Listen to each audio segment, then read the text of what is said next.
Hello, and thanks for joining our presentation. Myself and Dr. Jamie Banks of the College of Media and Communication at Texas Tech are going to spend about 3 minutes talking to you about our demand research. When we say demand, we're talking about video gaming in particular for this study, and this idea that gaming is an ongoing and demanding co-creation. It's a very interactive, a very absorbing process by which a machine and a human are constantly giving each other feedback. And this push and pull happens on a number of levels. So in our past research, when we've used survey and experimental methods, we find that players rationalize these things on at least 4 levels. There's cognitive demands in which the system is requiring us to figure it out and to solve the puzzles and process the information. There are the emotional demands that come with being acted upon and exerting action as well, and how you respond to content. And this tends to be associated with deeper levels of eudaimonia and meaningfulness, the narrative aspects of a game.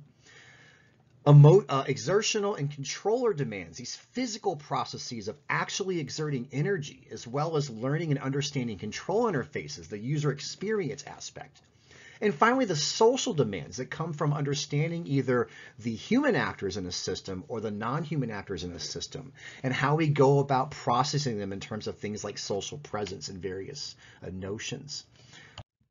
Now, we know that these things hold up pretty strongly in quantitative work, but what we haven't done yet in our research is understand how players discuss demand in their own language. So for this study, we went back to some survey data from 2018 and analyzed using Lexamancer language patterns across a little over 600 respondents talking about cognitive, emotional, physical, and social demand.